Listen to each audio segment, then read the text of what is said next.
Provot. He is assistant professor at the engineering school in France. He graduated in National School of Engineers of France. He also got a master's degree in mechanics, materials, and structures. He then got a PhD in mechanical engineering at the University of Champaign-Ardenne. And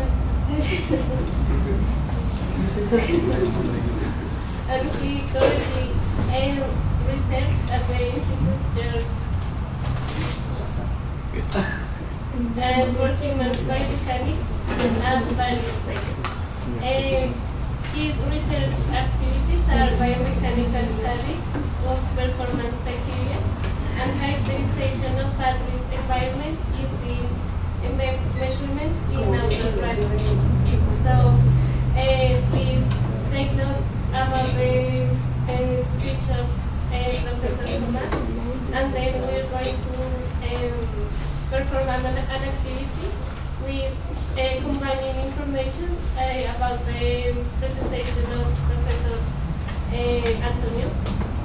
So you have to fill the sheet that Jonathan already gave you, and then we're going to ask you to propose a system which integrates robots and sensors, and then apply it to a specific case of a study in a clinical environment or in sports.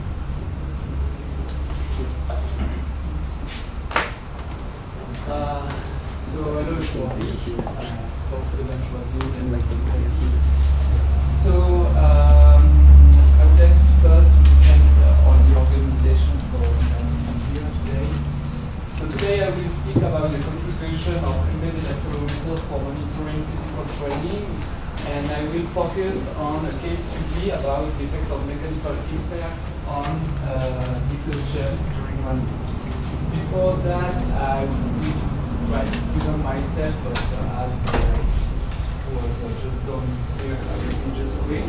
So I'm a mechanical engineer. I got master's degrees from the University of Provot in France. I moved a little bit to Reims for my PhD about the study of acceleration during running, which will be the case that we will develop today. And since not 1 year now, I'm assistant professor in biomechanics in the school, engineering school that I represent. So this engineering school is mostly about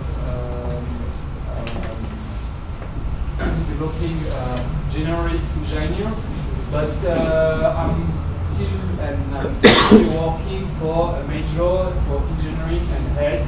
The goal is to train the specialist engineer for healthcare sector with two different goals. First, develop biomechanics with different topics as motion analysis, prosthetic system, and also robotic systems.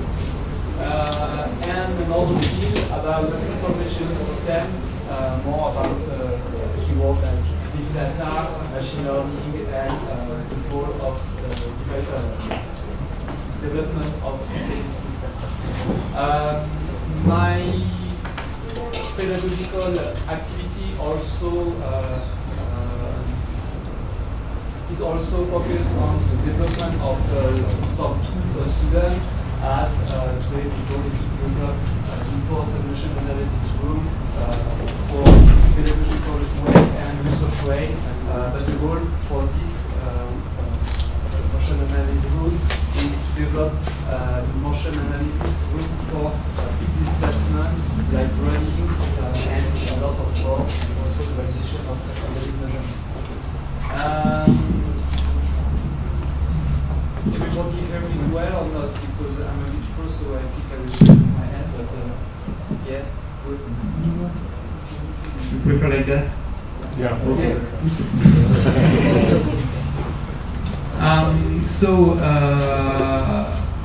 I'm also as an associated researcher with the George Human Biomechanics Institute in Paris, which is an important biomechanic laboratory, with two special teams, one about the musculoskeletal modeling in order to understand pathology, and the other one is about the dynamic behavior and trauma that we can find mostly in the sports activity. Today the different teams are a bit moving because of the reorganization and staff increase. So yeah, in the laboratory we have a lot of different equipment for biomechanics, especially a motion analysis room, but also a system allowing to develop physiological model of the musculoskeletal system with 2D and low radiation system measurable. So today, as I was saying just before, I will try to present you a case study about the use of accelerometer for running, the development of exertion of running, and it will be divided in three parts. The first one is the development and the validation of the sensor for this measurement. The second part is the development of indicators based on the measurement of the accelerometer, and the last one is a part about the modelization of the exhaustion during running. So before to that, I will try to explain quickly to show you what is known and what it is important to do. So if we look about running mechanism, and if we look about running using only biomechanical system, or classic biomechanical measurement tool, we can use a force platform. And a force platform will give you the reaction force of the ground on your feet. If you look at the vertical component, you will find classical curve like a bell, and which is divided in two parts. The first one is the green one is the absorption of the impact when the foot impact the ground. The second part is the generation of the effort when the body try to push the center of mass forward. If you look at this curve, you will find a passive peak, which is really related to the impact, and this peak appear with different reasons, and is also depending of different parameters.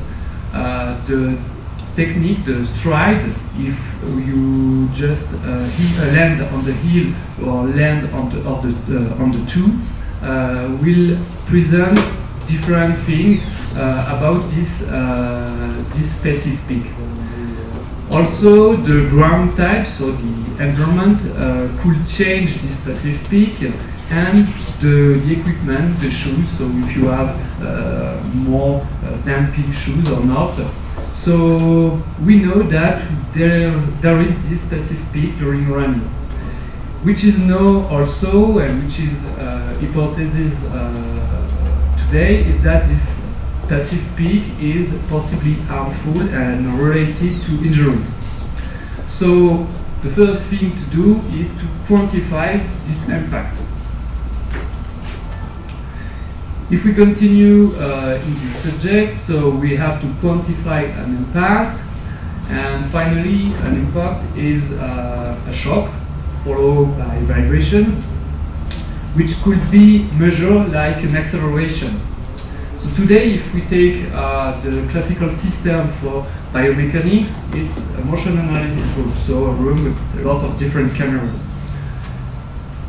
The problem with that is for the biomechanic study, the system with the camera do not allow to measure correctly shock. Moreover, the size of the room do not allow to study sport with large displacement. So imagine that you want to study a runner in a room like that. You do not have the size to reach important speed. And finally, this type of measurement system are quite difficult to simulate the environment because the passive peak is impacted also by the environment. So these systems are not quite adapted to measure the impact during running.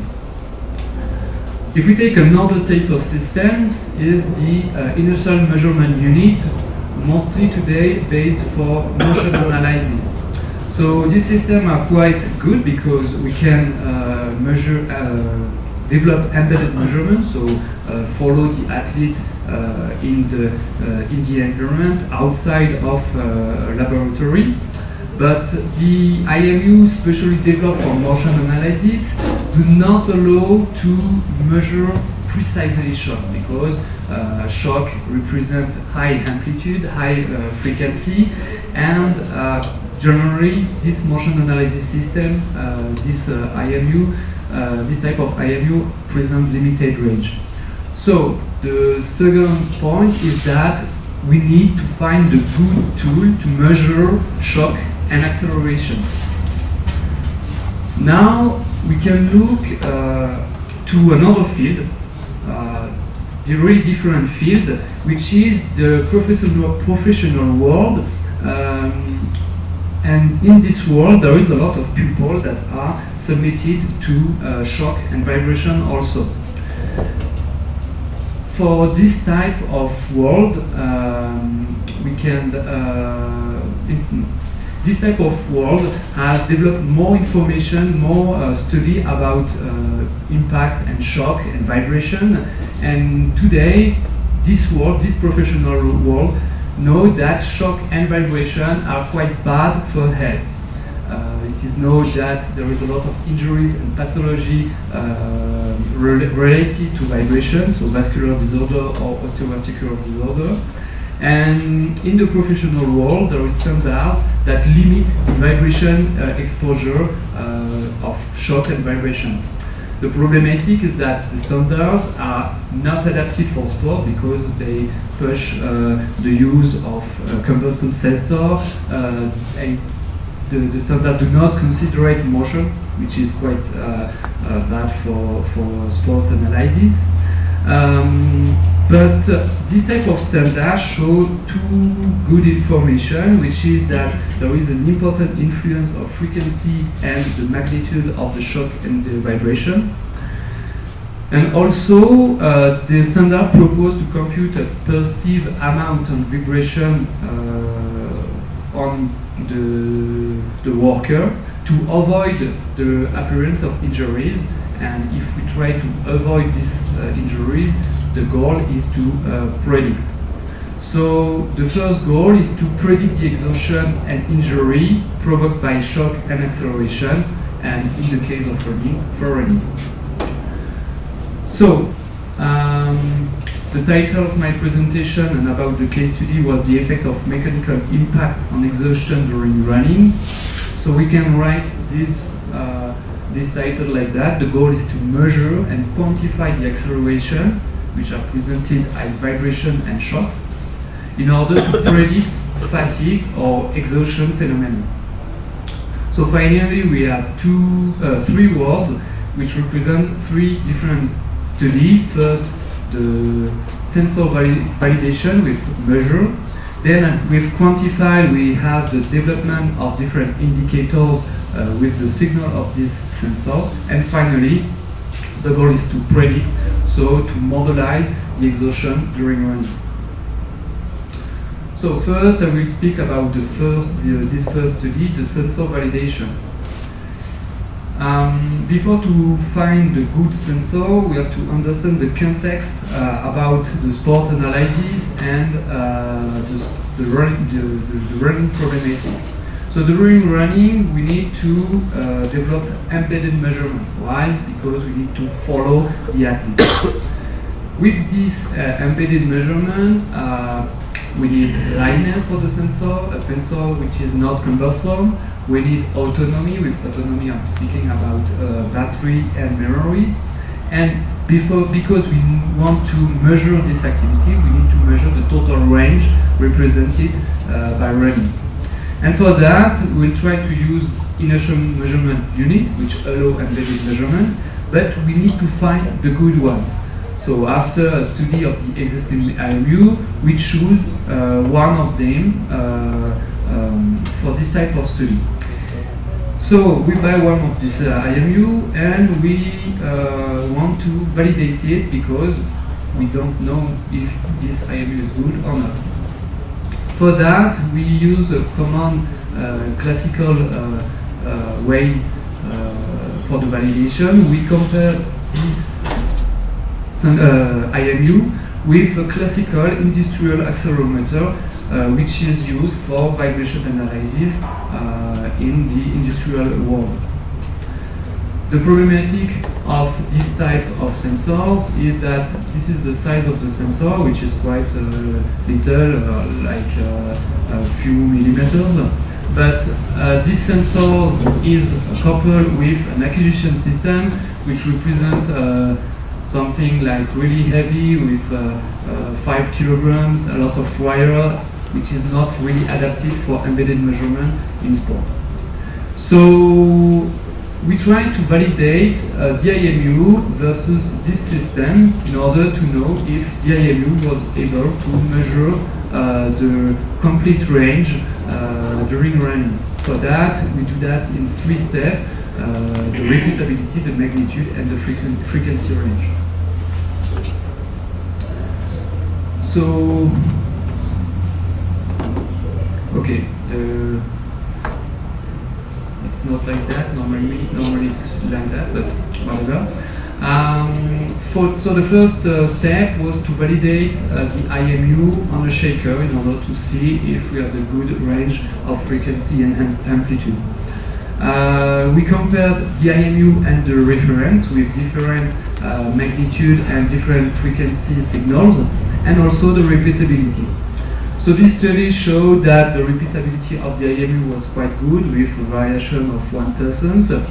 And this study validated also the stability of the amplitude signal. So we tried to excite the IMU with different vibration, with different type of amplitude, and showed that there is no impact of the amplitude on the response of the IMU. We also try with the frequency, so the different frequency, excitation frequency, and we see first that there is an influence of the excitation frequency on the IMU response. Moreover, we try also to use different sampling frequency of the IMU to see if the bandwidth change a lot with the sampling frequency. So in this graphic, you have the relative difference between the IMU and the reference for different frequency, excitation frequency. In orange for a sampling frequency of 1344 Hz, which was the best allowed by the IMU, and also a sampling frequency of 400 Hz. Looking at this graphic, we show that for the best sampling frequency, the difference between the IMU and the reference, which was the gold standard, was quite different, with an error of more than 10% after 80 Hz. For the 400 Hz sampling frequency, we showed that the relative difference between the IMU and the reference was really different just after 25 Hz. With this study, we validated the repeatability, the signal amplitude, but not the bandwidth, because we were not quite sure about the excitation frequency during running. So for that, we try another study with one subject running on the treadmill, and we equipped this subject with the IMU and the reference system. We asked the subject to run at different speed, and for the preliminary study, preliminary result, we showed that for different speed, looking at the spectrum during running, the frequency range was quite impacted by the running speed, but looking at the signal, we can say that a range of between 0 and 100 Hz represent the most important part of the signal during running. So for that, the goal was to validate the IMU on this range of 100 Hz. For that, we use spectral coherence, which is a statistical tool to compare different signals.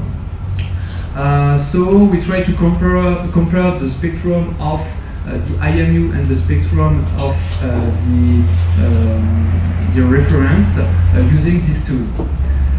So spectral coherence will give a value of 1 if both signals are quite good, and 0 if there is a good, an important difference between the two signals. For that, we showed that normally it's not like that, but whatever. The sampling frequency of 1344 Hz was quite adapted to measure the 100 Hz frequency range, and even a bit more, and this was quite adapted for running. Also, we showed that this information were in agreement with the Shaker study. However, for the second sampling frequency of 400 Hz, we showed that the signal showed only a coherence for 25 Hz, which was quite enough to measure kinematics, but not all the dynamics information related to impact and vibration. So, to continue this study, we focus only with the IMU using the sampling frequency of 1344 Hz. Now that the IMU is validated, we have to look at the different signals during running and to find the good information on the signal. So finally develop different indicators. So the aim of the study was to define different indicators describing the whole running activity. Whole running activity is a part describing the pace, the stride, all the information about running, the activity, the sport, and also information about impact, vibration that we were looking for study. For that, we want also to study the impact of the running speed on this acceleration, because we know that the running speed has an impact on the vibration transmissibility and this speed, this information about shock and vibration. So for that, we developed a study with 18 participants that we asked to run on treadmill also, and we equipped these participants with 3 IMU, one at the lumbar, one at the tibia, and one on the right foot. We developed different indicators. First, indicators compute on the complete signal, which were generally associated to the vibration analysis, and indicators compute on the stride signal, so the decomposed stride signal, and this was indicator associated to running analysis. So for the indicators of vibration analysis, we developed different indicators. This is just an example. We proposed the root mean square acceleration, the energy compute of the spectrum.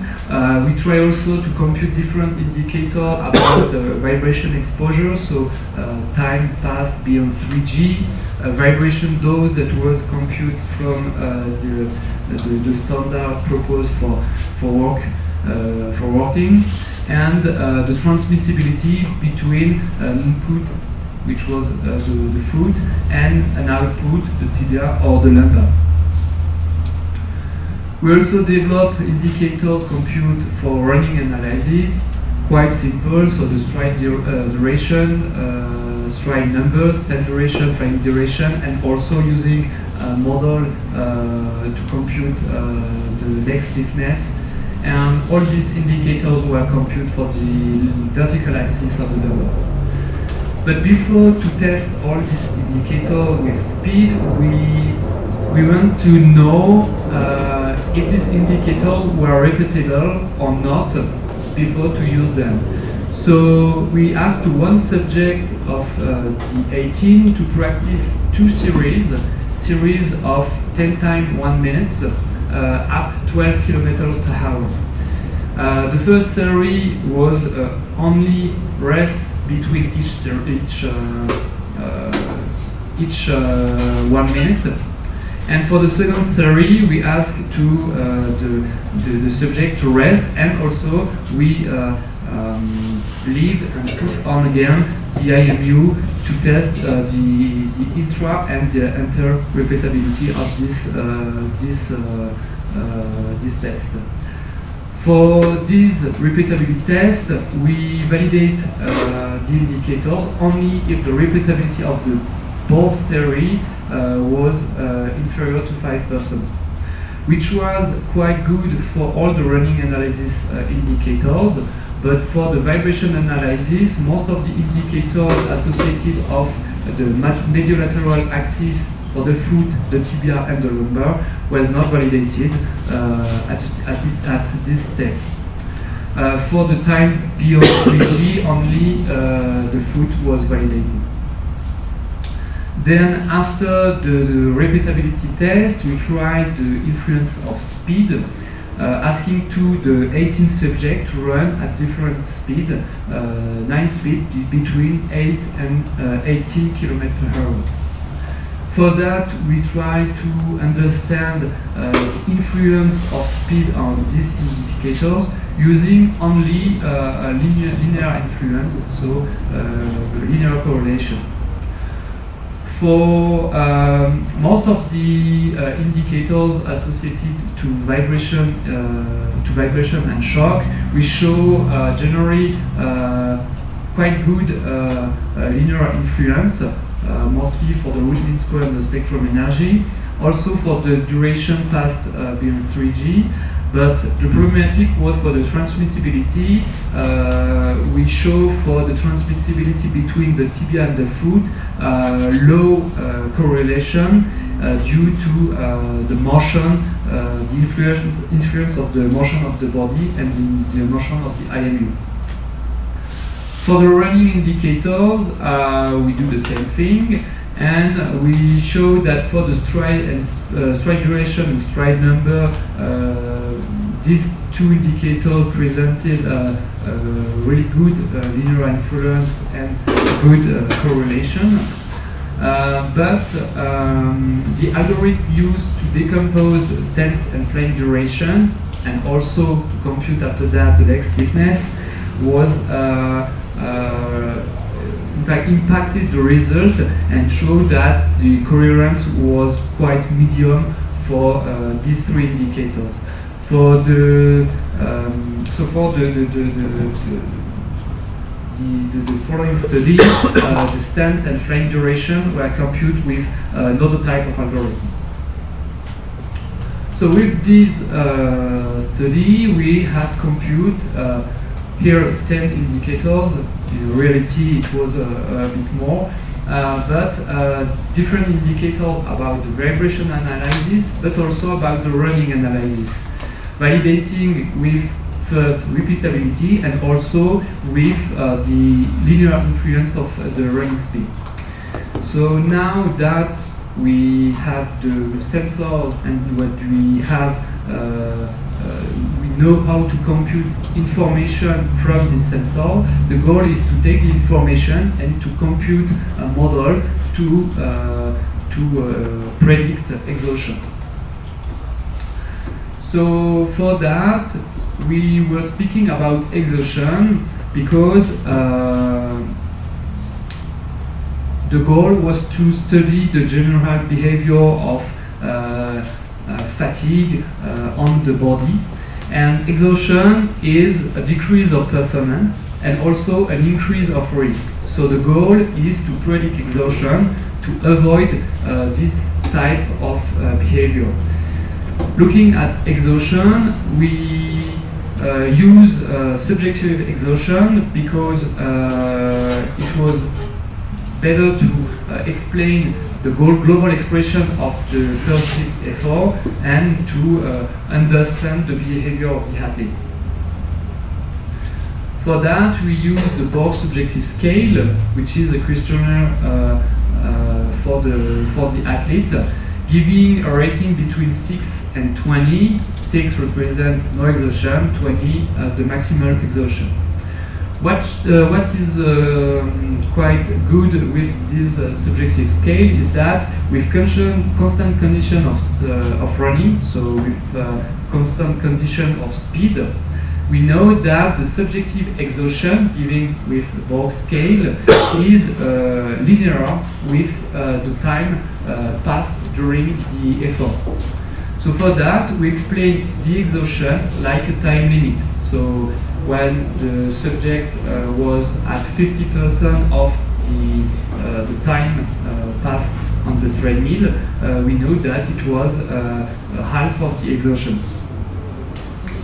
So for that, we asked 10 volunteers to run at a constant speed of 13.5 km per hour. The speed was computed with the compute on the ability of the different volunteers. And we asked to this volunteer to run to exhaustion. And for that, we compute a model of exhaustion using only the indicator validated for the last study. For that, we compute on the complete signal, different signal with an overlap of 50%, and we normalize all the indicator in order to compare all volunteers in the same way, and also we represent the time limit as a percentage because we would like to present a model for the 10 volunteers. So you have to understand that running to exhaustion for one subject could be 50 minutes at this speed, but for another one it could be only 30 minutes. So that's why we present the complete time as a percentage of the test.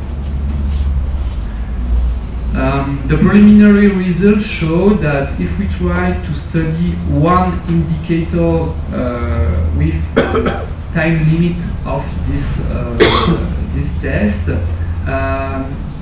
it was quite difficult to find a correlation. First, a linear correlation, then we tried also with cubic correlation, but the best of the one was 0.31. So looking at this, we understand that it was not possible to present exhaustion like only the variation of one indicator. So we try to understand that like if we need to explain exhaustion, it is a representation of a group of indicator, of a group of information from analysis of running or information about vibration analysis. So for that we use a mathematical model using stepwise multiple neural regression, which give the time limit explained in percentage with different indicators selected by the selected by the algorithm. So the model give different information, and the goal was to validate and to evaluate this model. So for validate this model, we were allowed to work on 4 points. First, the reliability of the model. This represents in fact the difference between the model and the reality, and this difference, called residue, should present a normal distribution. Then we work about the significance of the different indicators. So the question was, using statistical information, if the indicators used in the model was explaining the exhaustion. Then we also use the correlation between the model and the reality, and to completely evaluate the model, we also compute the error, like root mean square error. So using this type of algorithm, we find a mathematical expression of the time to exhaustion with the different indicators validated in the second study. If we want to understand that, it's quite simple. If we can measure this t%, sorry, there is a hat just here. If we can measure this t% during time, we can say to a runner that if his t% reach 70% with the error compute just here, and we know that this runner have been running for 70 minutes, we know that at this rate he would not be allowed to run more than 30 minutes with the information about the correlation, the 79.2%. So to translate that, the model have 21 variables, which represent vibration analysis and running analysis. We knew that the model was reliable and significant, and we find a correlation of 79.2% with a quite discrete error. So the model wasn't really perfect, but we tried to understand what was the information in this model. So we, before to explain that, I have to explain a bit the algorithm of the creation of the model.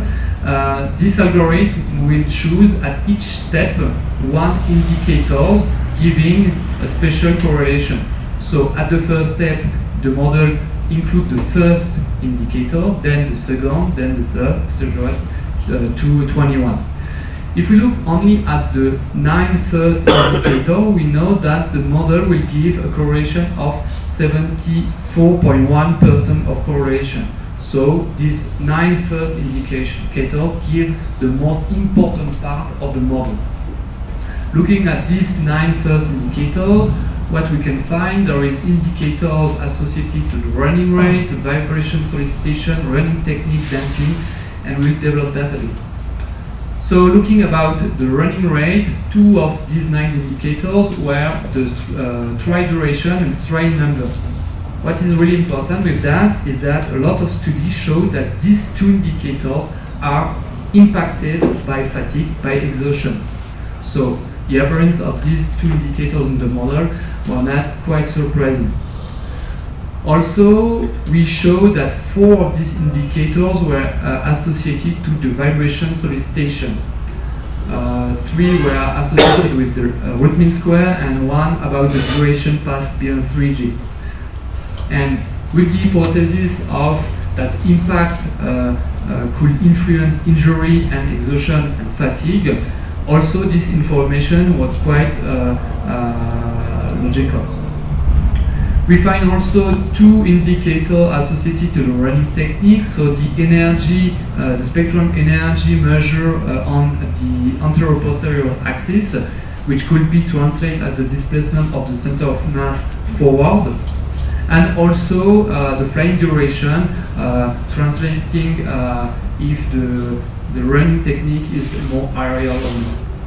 One of the indicators also compute with the leg stiffness, giving information about the possibility of damping the impact during run. For the two last indicators, it was quite discutable because even after the amelioration of the improvements of the indicators and the algorithm for measuring these two indicators, it was quite difficult to predict the speed influence. So the use of these two indicators for this model and using for example another speed, running speed, would be a bit difficult to understand. We also compute three other models with more economic problem, which is the single sensor. You can understand that if we want to sell a product with an IMU, it's easier to sell one IMU than three for everybody. So we try to compute three models using the three IMU on the athlete, and only to understand which one give more information about the exertion. So I will be a bit quick about that, but we showed that the more information were about the foot, because the foot give more information about the impact and the vibration analysis. But the problematic with these three models were that any of the three models give significant or reliable and good low error information. So the model could not be validated, but we know after that more information about vibration analysis were given by the foot. So we have developed a model, and which is quite good with the model is that we can now try to predict and give information before that we have exertion and before the injury. So for that we try to develop an exertion criterion using the Bohr scale, and we decompose the Bohr scale in three parts. The part between 6 and 10, which represent a simple effort. The part between 11 and 15, representing more an useful effort or performance. And the part between 16 and 20, representing exhaustion and possibility of injury. Using the fact that the Bohr scale is linear with the time passed, we try to correlate this information of the Bohr scale with the exhaustion measured with the subject. And we showed that, as it was shown in the literature, the Bohr scale was linear with the time of running. For that, we associated the 16 value, so the criterion to enter in the exhaustion part of the Bohr scale, to a value of exertion during running. So we use this information to compute the criterion around 65%. So after that, we know that if the model gives the value more than 65, you will be in a position quite difficult with exertion and possibility of injury. So as I show you, the model was not quite perfect because the correlation was not perfect, and also we present an important error. But we find also we think also about the optimization of this model using, for example, polynomial modeling more cubic, because the preliminary study showed that indicators were more able to present cubic variation. And also because we only use the value of the accelerometer, the model could be improved with different information, more physiological or cognitive, and also just using the gyroscopic variable from the gyroscope of the IMU for compute maybe more kinematic value. So in conclusion for this study case, we tried 3 different points. First, the validation of a sensor for running, then the development of all the indicators with study of reliability and also study of the observation of the behavior of the running speed. And with all this information, we are able to develop a mathematical model to compute exertion during running with the, also the development of the risk criterion. So, as I was saying at the beginning of this presentation, we know that the impact is influenced by the running stride, but also the equipment of the sport, the athlete, and the environment. So a big perspective of this study is to continue this type of modeling, but to also understand the influence of the equipment, so the shoes, and the development of specific field, grass or what you want, in fact. And we try to work on a robot to use repeatable stride, simulated stride, to understand the impact of the shoes and the equipment. So thank you for your attention, and if you have a question, 55 minutes, perfect.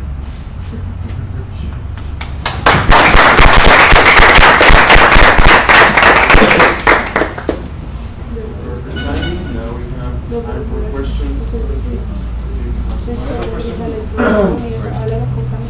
The part of the introduction, you said that the indoor measurement systems, for example with markers and cameras, were not feasible because you can't have large scales. But if you did anything on the treadmill anyway, couldn't you use it? What? I don't have. If you did everything on the treadmill, so indoor. Yeah. The first part of the study, we can understand this study like a first part because before to understand what is measured outdoors, we have to measure with constant condition. Because in outdoor you will have a difference of speed. You won't be able to run at the same speed, exactly the same speed during all the race. Also, you will find difference of environment. You will find also maybe motivation effect, the inclination of the ground. So the first goal was to develop that on treadmill because we were not able to quantify all the parameters of the outdoor measurement. So I understand this remark, but it's a first step to understand more after. Very nice. Yeah. Another question? I have a question.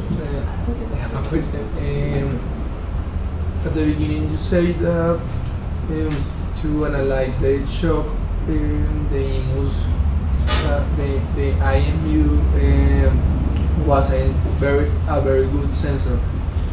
So why I use the IMU? Yes. Yeah. Maybe I was not clear about that because I was speaking about IMU for motion analysis. The system that I present in this first slide is a system, an IMU system. So it's a lot of different IMU to compute all the kinematic information on the body. The problematic is that most of the IMU are developed today like these sensors with low frequency range. So you have only, for example, a sampling frequency of 100 Hz for this type of sensor. So you are not able to measure vibration and shock. Also, the system that I present low magnitude range. And if you look at running, and if you measure acceleration on the foot, you will find information more than 20 G. The problematic is that the IMU, I think, is able to measure only 8 G. So that's why I present IMU for motion analysis, because today it's really developed. There is a lot of this type of IMU, but our goal was to find the IMU that was able to measure kinematic, but also shock, vibration, and dynamic information.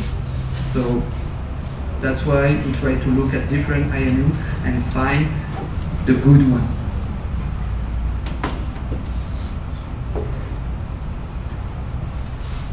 Okay, yes? So I would like to listen from you, maybe what opportunities you can see from question robots or robots for motivation in sports. What opportunities do you see about? I think that the subject of robots, social robot for training a patient is exactly the same topic about running, because we need to measure on the athlete information and we have to give a feedback. So the information is quite similar. We have to measure and give a feedback. Maybe the different thematic is that during sport like running, you have to develop embedded measurement, because you have to measure in real condition also, because for clinic it's also real condition. But the tools are quite similar. I don't know if it's enough. Yeah. But you can imagine this setup, the sport guide in under the with a robot coach, for example. Okay. Maybe it's not similar, because you use, for example, a robot for motivation effect, because you have the presence of the robot. It will be a bit difficult for running, because we do not have a lot of running robot today. It's quite just developed by Boston Dynamics, I think. So it could be a bit difficult, but the measurement and the feedback today could be given by a smartphone with all the measurement and the feedback. I don't know. Visual feedback, or just in a headphone or something like that. No question? Okay, thank you. Thank you.